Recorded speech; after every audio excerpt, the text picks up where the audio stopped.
Hello दोस्तों, good evening प्यारे दोस्त। कैसे हैं आप सभी लोग? अच्छे होंगे ऐसी आशा करता हूं। देखिए मैं शाम का 9 बज चुका है और हमारी क्लास जो है वो आपकी स्टार्ट हो चुकी है।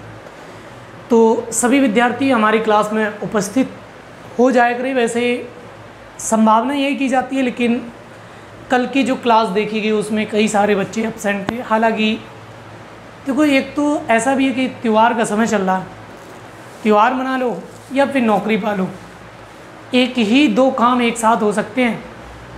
इतने सारे काम एक साथ नहीं कर सकते कि दीपावली भी मनाओ, पढ़ाई भी करो। और अब शादी बारातें भी आने वाली हैं, तो शादी बारातें और ये सारे काम एक साथ कर पाना असंभव है। तो इसलिए अगर अपना जीवन संभालना है तो सबसे पहले आपको पढ़ाई करनी पड़ेगी। दीपावली अगर इस बार की नहीं मना पाते तो अगली बार भी मिलेगी, इसके बाद भी मिलेगी। लेकिन याद रखो, अगर नौकरी नहीं मिली तो पूरा जीवन दीपावली ऐसे ही गुजर जानी है, कोई भी आप अच्छा काम नहीं कर पाएंगे। तो सबसे पहले महत्वपूर्ण बात यही है कि सरकारी नौकरी, इसके बाद में सारे काम। ठीक है मेरे प्यारे बच्चों, शुरुआत करते हैं क्लास की और एक बेहतरीन क्वेश्चन के बाद साथ में हम लोग अपनी क्लास की शुरुआत करेंगे। ठीक है बच्चे, तो अब हम लोग पढ़ना शुरू करेंगे और अपनी क्लास में जहाँ थे वहीं पर हम लोग पहुँच जाएंगे। और वो क्लास हमारी कौन सी होगी? क्वेश्चन था हमारा एसिड अम्ल वाला। एसिड या अम्ल की जब हम बात किए थे तो ये क्वेश्चन शायद में कंप्लीट हमारा हो गया था। ये क्वेश्चन हम लोगों ने कर लिया था लगभग में। इस क्वेश्चन का था कि एसिड या अम्ल बदलता है, नीला लिटमस लाल में, लाल लिटमस नीले में, और लिटमस का रंग नहीं बदलता है, इनमें से कोई नहीं। तो याद रखो ये 35 नंबर था क्वेश्चन। वैसे याद रखो, जो एसिड होता है या अम्ल होता है, अम्ल जो है ये लिटमस पेपर को, ये आपका लिटमस पेपर को किस में बदलता है? तो याद रखो ये नीले से, नीला से लाल में कन्वर्ट करता है। ठीक है, जबकि क्षार की बात करेंगे तो क्षार का काम क्या होता है कि ये लिटमस पेपर को, ये लिटमस पेपर को क्या करता है? तो याद रखो इसका काम होता है कि लिटमस पेपर को ये चेंज करता है किसमें? ये लिटमस पेपर को चेंज करता है लाल को नीले में, लाल लिटमस को नीले लिटमस पेपर में कन्वर्ट करता है। तो लाल लिटमस पेपर को नीले लिटमस पेपर में कन्वर्ट करने का काम क्षार करता है। कौन करता है मेरे बच्चों? क्षार करता है। तो ये चीज़ें आपको याद रखनी है और समय समय पर आपको चीज़ें ध्यान भी देनी है। ठीक है, तो अब शुरुआत करते हैं और हम लोग आगे की ओर बढ़ते हैं। देखिए मेरे बच्चों, इस क्वेश्चन का जवाब फिर हो जाएगा, नीला लिटमस पेपर को लाल में बदलने का काम अम्ल का करता है। देखो नीले से अम्ल में बदलेगा तो कौन बदलता है? ये आपका एसिड बदलता है। ठीक है, तो ये क्वेश्चन का जवाब हो गया। वैसे पहले भी क्वेश्चन का जवाब हो चुका था। 35 के बाद 36 नंबर क्वेश्चन पे आ गए हैं और क्वेश्चन का जवाब अब आपको देना है। ये क्वेश्चन भी बड़ा सिंपल है। ये क्वेश्चन आपसे बार बार पूछा जाता है। 36 नंबर कह रहा है कि लाल रक्त कणिकाएं कहाँ उत्पन्न होती हैं, कहाँ पर उत्पन्न होती हैं, ये आपको बताना था। तो लाल रक्त कणिकाएं, जिसे हम लोग आरबीसी के नाम से जानते हैं, क्या कहते हैं? आरबीसी के नाम से हम इसे जानते हैं। आरबीसी मतलब रेड ब्लड सेल्स। इनका उत्पन्न कहाँ पर होती है, या कह सकते हैं निर्माण कहाँ पर होता है इनका? चलो मेरे प्यारे बच्चों, आंसर बताओ जल्दी से। आंसर बताइए, इसका क्या करेक्ट आंसर हो सकता है? जल्दी बोले, बोलिए जरा जल्दी से, करेक्ट आंसर दीजिएगा। आपके आंसर की हम प्रतीक्षा करते हैं और देखते हैं कि आप कितने सही प्रश्नों का जवाब दे सकते हैं।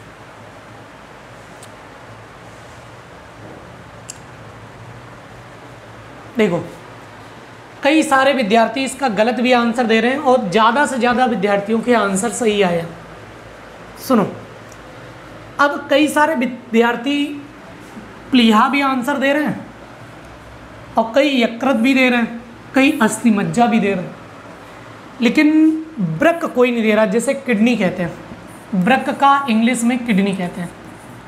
क्या कहते हैं वृक्क को? किडनी के नाम से जाना जाता है। अब इसको ध्यान से सुनिएगा। अगर हम बात करेंगे किसकी, लाल रक्त कणिकाओं की, तो इनका निर्माण होता है जिसे कहते हैं रेड बोन मेरो।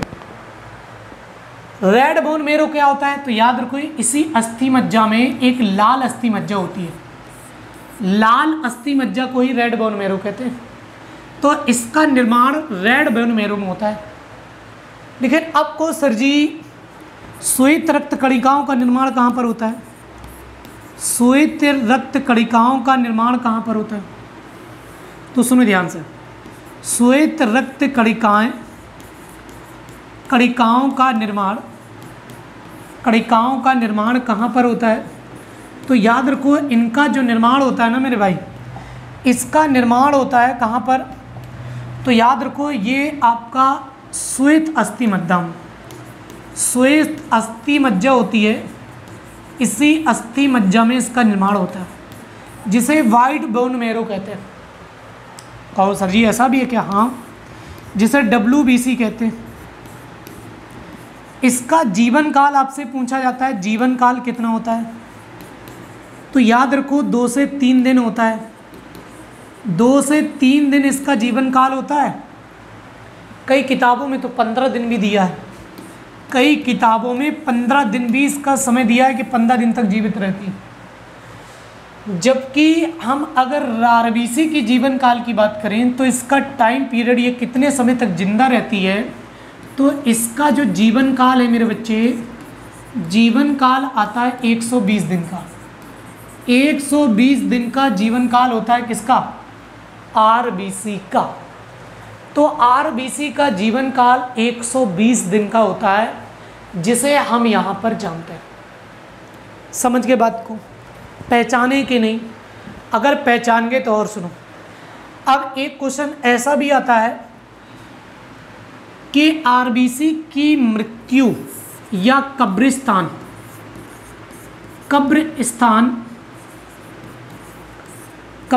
किसे कहते हैं, या मृत्यु स्थल किसे कहते हैं? तो याद रखो, इन सभी प्रश्नों का जवाब है मेरे बच्चे क्या? इन सभी प्रश्नों का जवाब है प्लीहा, जो आप स्प्लीन के नाम से जानते हैं। स्प्लीन के नाम से इसे जाना जाता है, प्लीहा को। इसकी मौत कहाँ होती है मेरे बच्चे? प्लीहा में। किसकी? RBC की। कहो सर जी फिर वाइट ब्लड सेल्स की मृत्यु कहाँ होती है? तो याद रखो, श्वेत रक्त कणिकाओं की मृत्यु कहाँ पर होती है?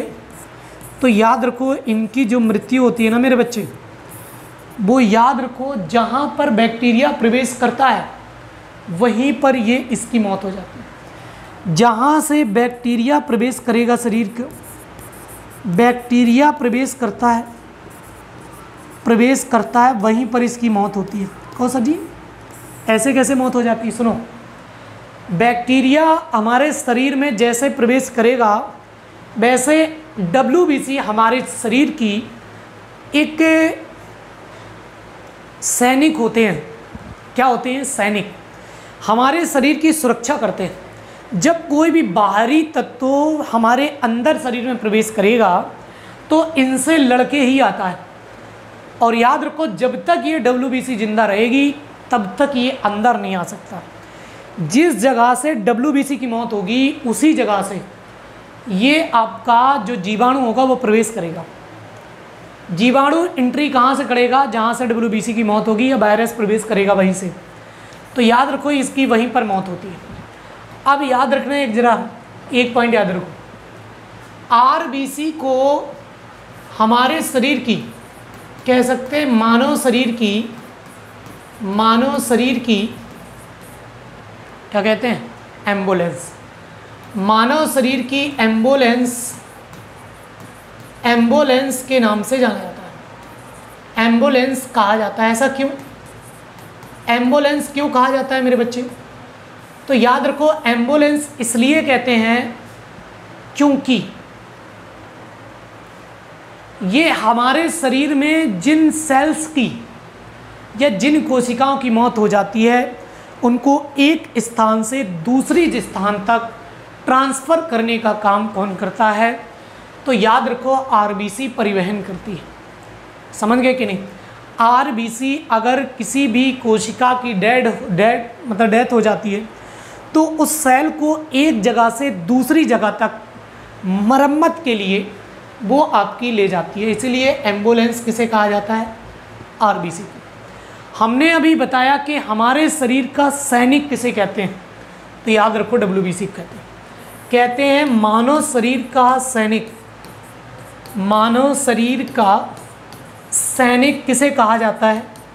तो मानव शरीर का सैनिक किसे कहा जाता है? किसे कहा जाता है? तो याद रखो मानव शरीर का सैनिक किसे कहते हैं? तो याद रखिए मानव शरीर का सैनिक के तौर पर हम किसे जानते हैं?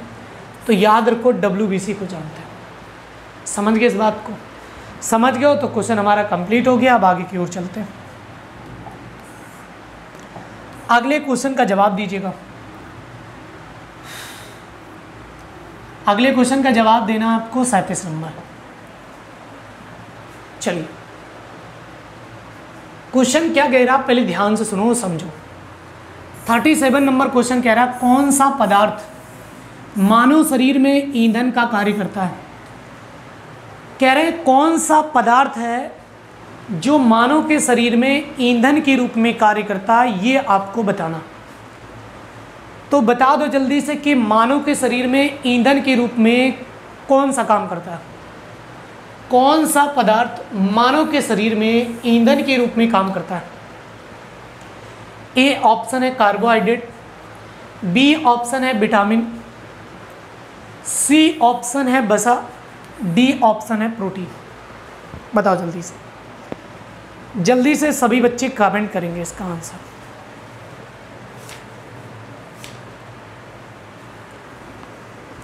चलिए जल्दी से कमेंट करना शुरू करिएगा और देखते हैं कितने सारे लोग जो हैं जिसका सही आंसर कर सकते हैं। देखिए अभी एक बच्चे का कमेंट आया है जो कि गलत है, समझ गए? तो अभी तक एक कमेंट आया और वो भी क्वेश्चन का आंसर रॉन्ग है। हाँ जी, अब कई बच्चों के कमेंट आने शुरू हो गए हैं जिसमें अब कुछ सही आने शुरू हो गए। चलो मेरे बच्चे देखो इसका क्या करेक्ट आंसर हो सकता है, सुनो ध्यान से। कौन सा पदार्थ मानव शरीर में ईंधन के रूप में कार्य करता है? क्या वसा हमारे शरीर में ईंधन का काम करता है? ईंधन का मतलब समझते हैं? ईंधन का अगर अर्थ समझ गए तो फिर आंसर तुरंत दे देते हैं। ईंधन का मतलब जो जले तुरंत ऊर्जा दे। भाई लकड़ी क्या होती है? जलती तुरंत ऊष्मीय ऊर्जा देती है, तुरंत खाना पकता है। पकता है कि नहीं? हाँ। तो क्या इसका आंसर वसा है? क्या इसका आंसर प्रोटीन है या विटामिन है या कार्बोहाइड्रेट? देखो कई विद्वानों ने आंसर दे दिए। तो वसा तो किसी कंडीशन में नहीं है। अब दिमाग में आएगा कि सर जी प्रोटीन है, तो प्रोटीन भी दिमाग से निकाल दो। क्यों?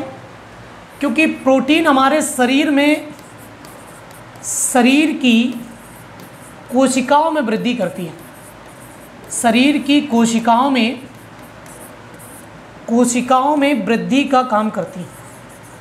शरीर में कोशिकाओं की वृद्धि का काम कौन करता है? तो ये प्रोटीन करता है मेरे बच्चे।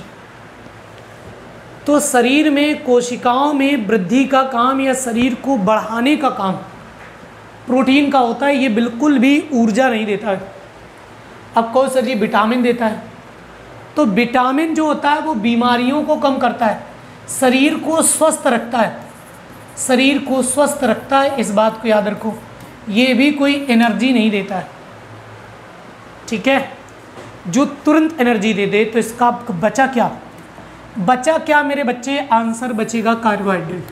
क्योंकि ईंधन के रूप में काम जो करता है वो कार्बोहाइड्रेट करता है। क्योंकि अगर हम कार्बोहाइड्रेट का यूज़ तुरंत करते हैं तो ये तुरंत ऊर्जा देता है। जैसे आपने देखा होगा खिलाड़ी जो हैं, खिलाड़ी खेल खेलते हैं और इन्हें एनर्जी इनकी ख़त्म हो जाती है तो उन्हें तुरंत लिक्विड लाया जाता है बोतल में। देखना कई खिलाड़ी दौड़ते हुए तुरंत आते हैं, कह रहे हैं ड्रिंक्स ब्रेक हो गया है या आपका मतलब पानी आनी पिएंगे इसके बाद में खेलेंगे। तो याद रखो यहाँ पर ये आपके क्या करते हैं, खिलाड़ियों को तुरंत ऊर्जा प्राप्त करने के लिए लिक्विड के रूप में कार्बोहाइड्रेट देते हैं। और कार्बोहाइड्रेट जो होता है वो एक शर्करा के रूप में होता है। क्या होता है मेरे बच्चे? ये शर्करा के रूप में होता है, जिसे कह सकते हैं शर्करा या शुगर।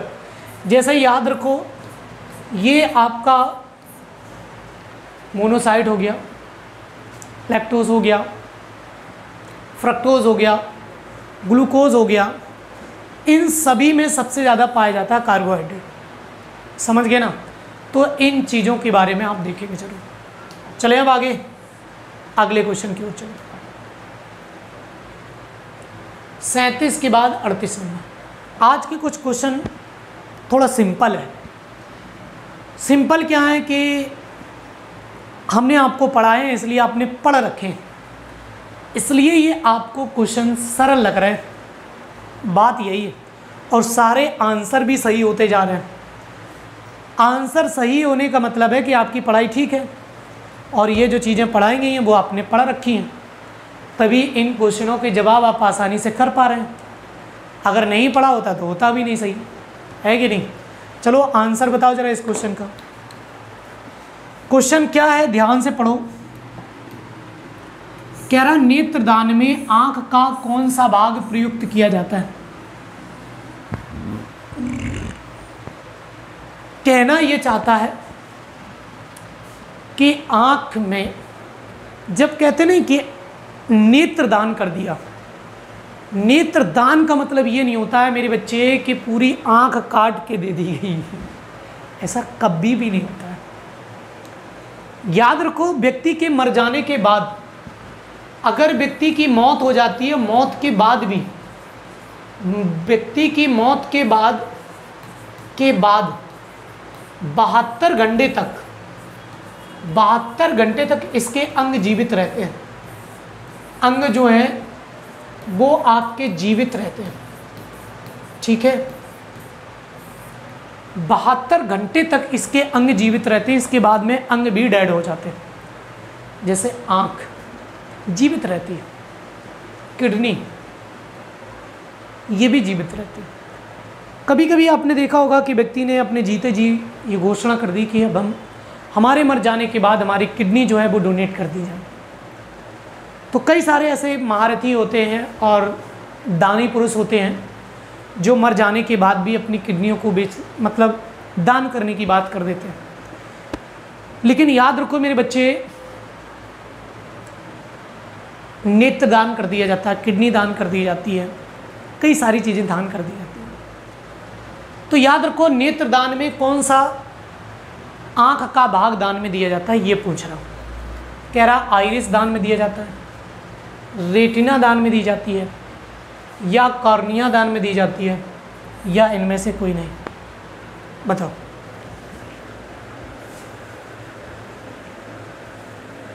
जल्दी से बोलिए और बताइए कौन सा अंग है जो दान देंगे।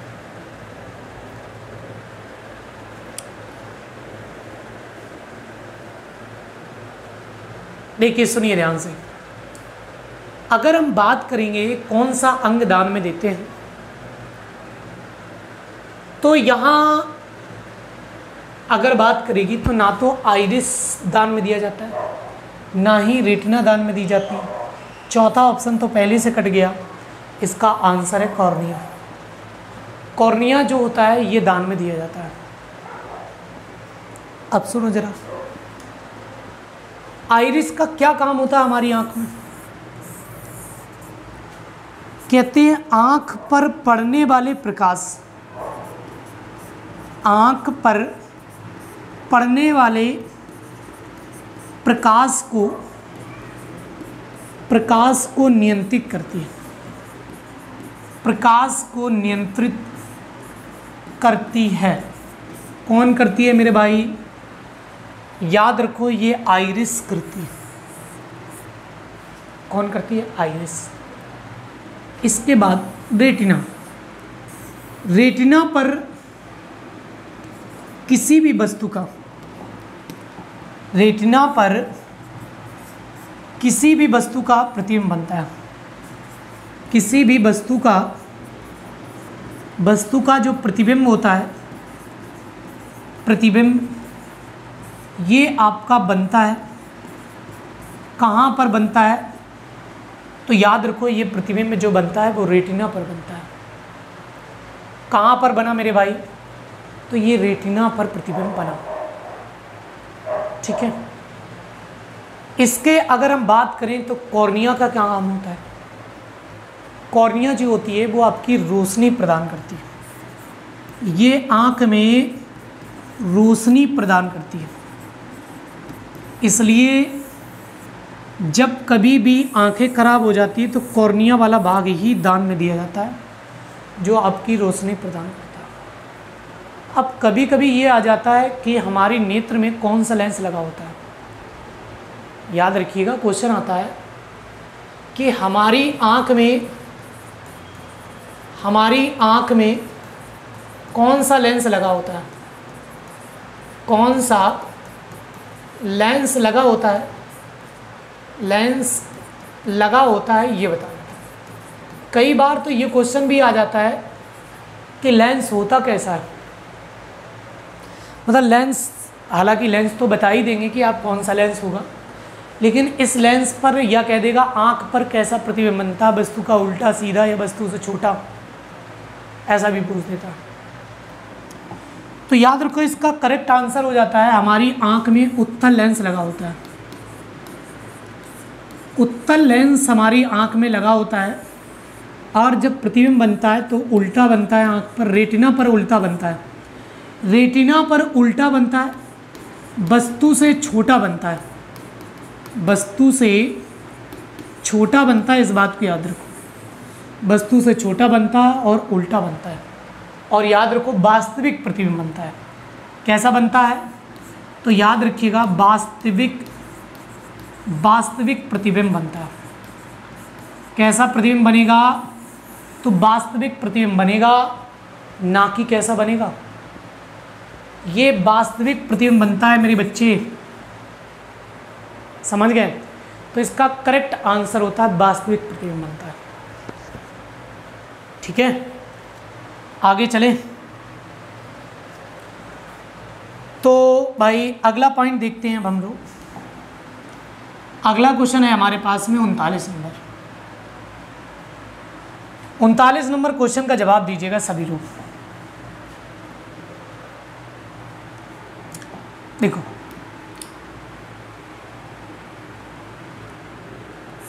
किसको अंतःस्रावी तंत्र का पेसमेकर कहा जाता है? कह रहे हैं अंतःस्रावी तंत्र का पेसमेकर किसे कहा जाता है? बड़ा डेंजर क्वेश्चन है, वैसे आप आसानी से बता नहीं पाएंगे, तो इसलिए ये क्वेश्चन आपके 2 रुपए का है। कितने रुपए का मेरे बच्चे? 2 रुपए। चलो आंसर दीजिएगा आप सभी लोग, इसका क्या करेक्ट आंसर हो सकता है?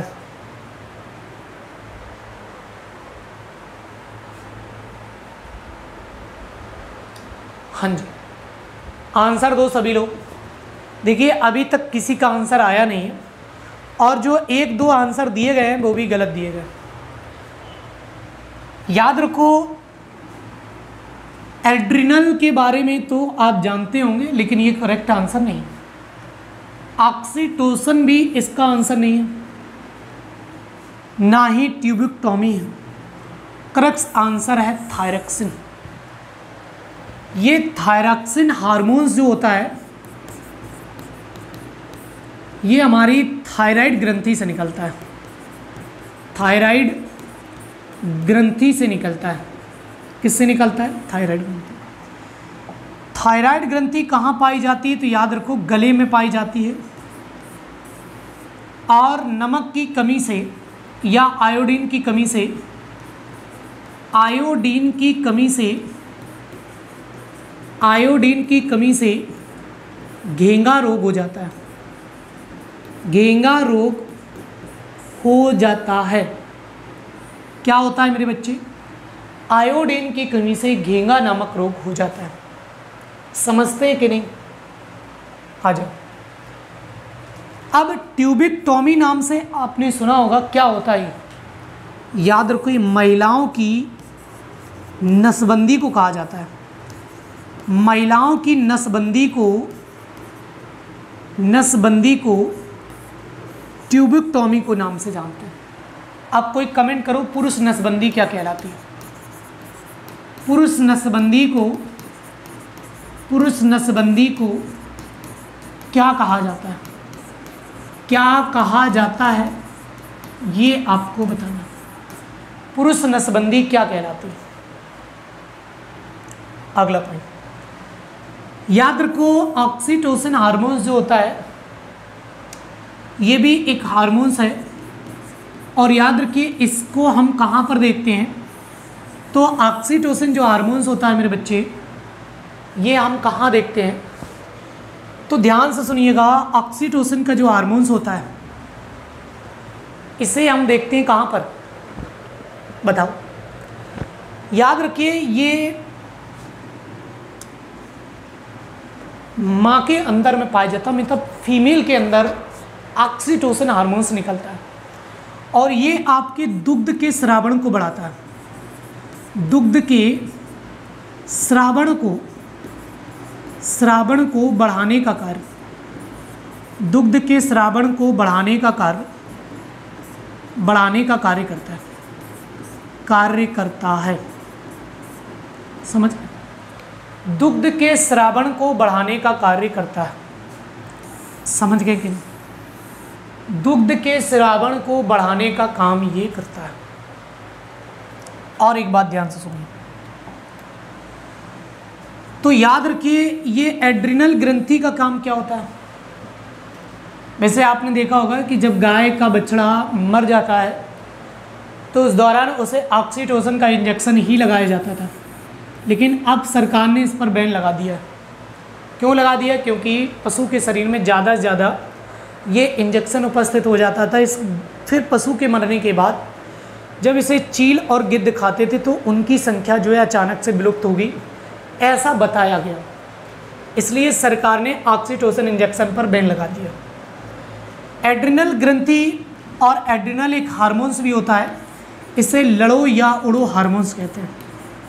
लड़ो और उड़ो हार्मोन्स के नाम से भी जाना जाता है। लड़ो या उड़ो हार्मोन्स के नाम से इसी हार्मोन्स को जानते हैं जिसे हम एड्रिनल हार्मोन्स कहते हैं। समझ के बात? तो ये कहानी आपकी कंप्लीट है। अब आ जाओ 39 के बाद 40 नंबर। ये क्वेश्चन भी बड़ा सिंपल है, 40 नंबर भी। और क्वेश्चन 40 नंबर क्या कह रहा, ध्यान से सुनो। कह रहा क्लोरोफिल या हरित लवक में कौन सा धातु पाया जाता है? हरित लवक या क्लोरोफिल में कौन सी धातु पाई जाती है ये बताना। कह रहा लोहा या आयरन, सिल्वर या चांदी, जिंक या जिसे जस्ता कह सकते। जिंक अलग होती है, जस्ता अलग होती है, लेकिन आगे बताओ। और मैग्नीशियम। करेक्ट आंसर बताइए और क्या इसका आंसर हो सकता है?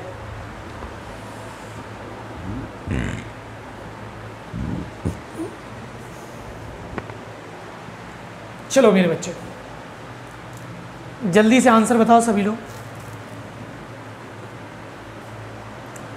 क्या आप बता पाएंगे इसका आंसर? सुनिए, कह रहे हैं क्लोरोफिल। पहले तो ये याद रखो कहाँ पर पाया जाता है। क्लोरोफिल हरे पौधों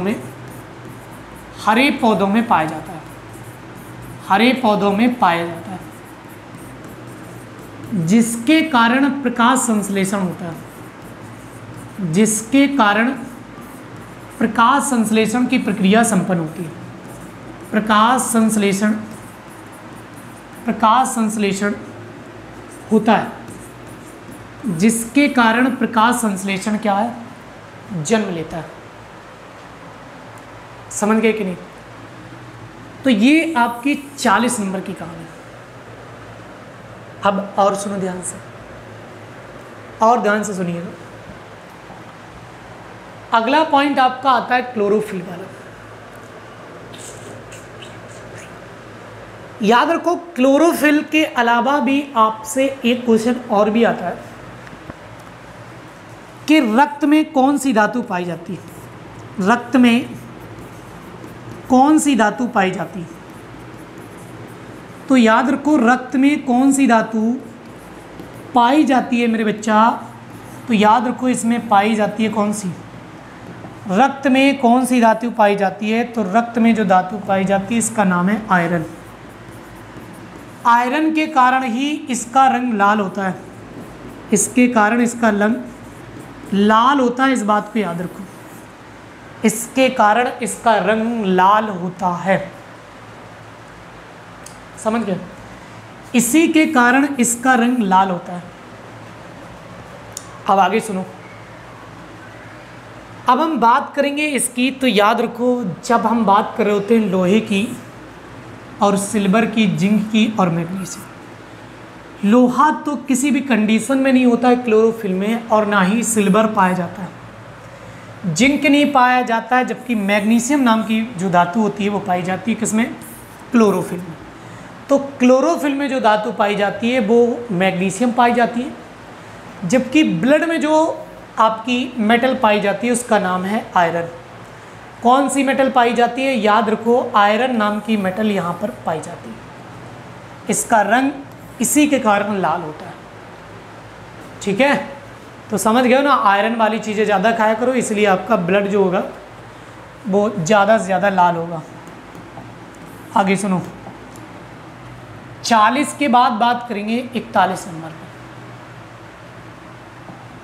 अब आपसे क्वेश्चन ये कह रहा है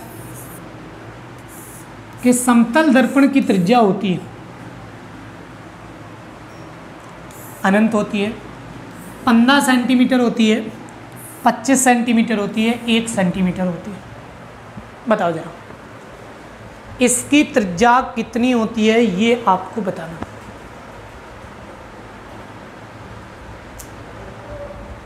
तो याद रखो मेरे भाई, समतल दर्पण की वक्रता त्रिज्या आपसे पूछी जाती है कितनी होती है। तो याद रखिए, समतल दर्पण की वक्रता त्रिज्या अगर बात करें हम, तो क्या इसका करेक्ट आंसर करेंगे? तो याद रखो, ना तो 25 सेंटीमीटर है, ना 1 सेंटीमीटर है। जो बच्चे 25 दे रहे हैं ना वो गलत दे रहे हैं। गलत दे रहा हो भाई साहब, अभी बताएंगे 25 है क्या। ना तो 15 सेंटीमीटर। इसका करेक्ट आंसर है अनंत। समतल दर्पण की त्रिज्या जो होती है वो अनंत होती है, इस बात को याद रखो। याद रखो, जो हम घरों में यूज़ करते हैं, घरों में प्रयोग किए जाने वाले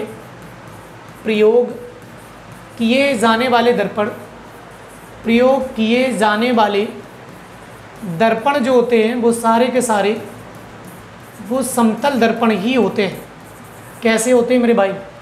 तो याद रखो, ये समतल दर्पण ही होते हैं। और सुनो जरा, अगर आपके दिमाग में कुछ और ऐसा चल रहा है कि सर जी 25 सेंटीमीटर भी तो पढ़ी है हमने कहीं, सुनो क्या पढ़ा है तुमने? 25 सेंटीमीटर। 25 सेंटीमीटर जो होती है वो स्पष्ट दृष्टि की न्यूनतम दूरी होती है। स्पष्ट दृष्टि की न्यूनतम दूरी जो है, न्यूनतम दूरी 25 सेंटीमीटर होती है। स्पष्ट दृष्टि की न्यूनतम दूरी जो है वो आपकी 25 सेंटीमीटर होती है। तो इस बात को आप पहचान गए होंगे कि स्पष्ट दृष्टि की न्यूनतम दूरी कितनी होती है मेरे बच्चे? तो 25 सेंटीमीटर होती है। समझ गए? अब आगे चलो। अगर हम आगे की बात करें 41 नंबर क्वेश्चन की, तो 41 नंबर क्वेश्चन के बाद बात करेंगे 42 नंबर। क्वेश्चन क्या कह रहा, ध्यान से सुनो। 42 नंबर कह रहा, कांच के किस रंग का अपवर्तनांक सबसे कम होता है?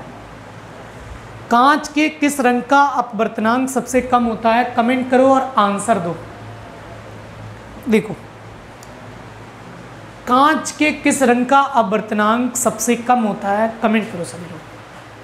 कह रहा है लाल रंग होता है। लाल रंग का सबसे कम होता है, बैगनी का होता है, नीले का होता है और हरा का होता है। अपवर्तनांक का मतलब समझते हैं आप? अपवर्तनांक का मतलब समझते हैं? भटकना,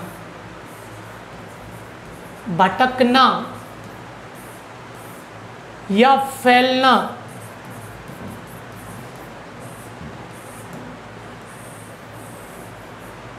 सबसे कम अपवर्तनांक किसका होता है? बताओ जल्दी से। सबसे कम अपवर्तनांक किसका होता है?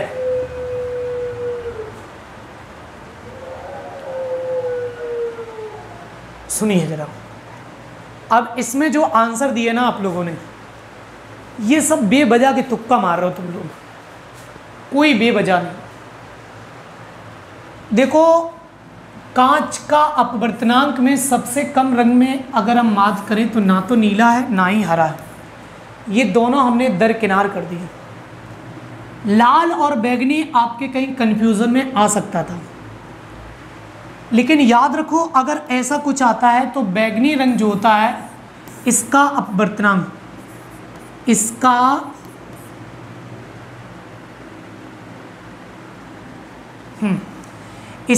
अपवर्तनांक